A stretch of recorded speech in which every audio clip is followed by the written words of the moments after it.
السلام عليكم ورحمة الله وبركاته، والصلاة والسلام على أشرف المرسلين سيدنا وحبيبنا محمد عليه أفضل الصلاة والسلام. نفتتح اليوم على بركة الله قناة المحترف، وفي حلقتنا الأولى سأبين لكم كيفية تنظيف الحاسوب بدون أي برنامج بطريقة سهلة. أريد أن أوضح لكم في البداية، جميعنا يلاحظ بعد استعمالاتنا المتعددة أو بعد فترة معينة من استعمالنا للحاسوب، نلاحظ سرعة الحاسوب تبدأ في البطء، وهذا راجع لعدة أسباب أهمها تكوين عدة ملفات مؤقتة تساهم في تبطئة الحاسوب، وكذلك ببساطة كثير من البرامج تقوم بإضافة اختصارات لها إلى قائمة بدء التشغيل، بلغة أخرى ستارت أب. وبالتأكيد كلما زاد عدد البرامج تلك القائمة طال الوقت الذي يستغرقه النظام لبدء التشغيل.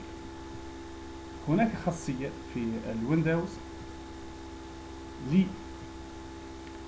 لإلغاء هذه البرامج التي تقوم بالعمل مع بداية تشغيلنا للحاسوب، وهي تسمى MS config.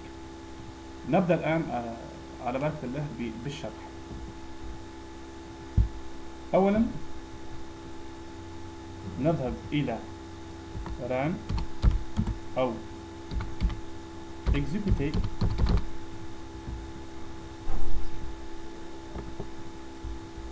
نذهب إلى كما تشاهدون execute أو run، نكتب ms config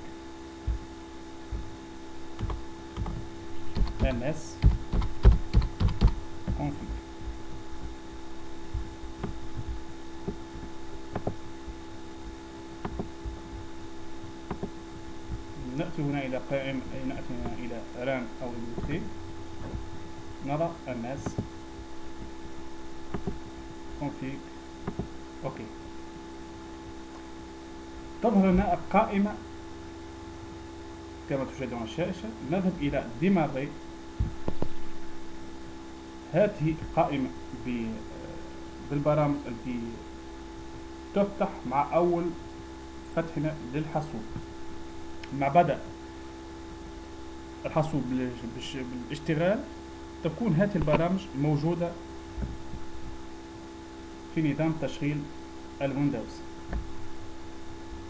كما تبين لكم الصورة، لا يوجد عندي الكثير لأنه قمت بالفورماتاج للحاسوب، لكن سأقوم بإلغاء اثنين، وهو سوبر كوبي وهو الذي يقوم بنقل الملفات، والأدوب ريدر والمسؤول عن الملفات بصيغة PDF كما تلاحظون الصورة. نذهب إلى أبليكي وبعد ذلك أوكي. سيقول لنا هل تريد إعادة تشغيل الحاسوب أو المغادرة بدون إعادة تشغيل. طبعا سأختار quitter sans démarrer لمواصلة الشرح. الآن نذهب إلى استعمال خاصية هذه طن، وهي لبحث عن الملفات المؤقتة الموجودة في سيستم الويندوز. نذهب إلى رام، نكتب طن كما موجود في الصورة، ننزل على أوكي. هنا نقوم بتسخين جميعا. بطبيعة الحال سيكون عندكم قائمة طويلة على خلاف هذا، يعني يقوم بالفورماتاج للحاسوب. الآن نذهب إلى نكتب refresh.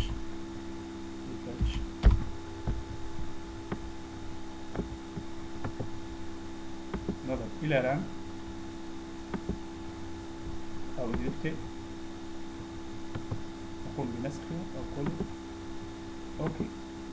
تظهر لنا القائمة، نقوم بفسخها جميعا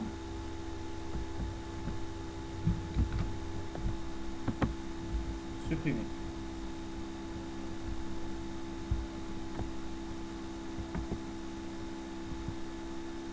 قمنا بفسخ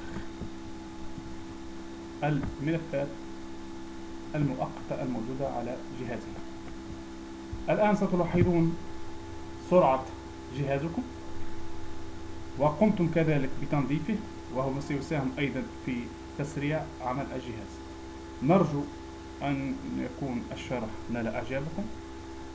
ساهموا في التعريف بقناتنا بالضغط على شارك، وستكون لنا حلقات قادمة إن شاء الله مفيدة ومرتبطة كذلك بالحاسوب وبالإصلاح وإلى ما ذلك. شكرا لكم على المتابعة.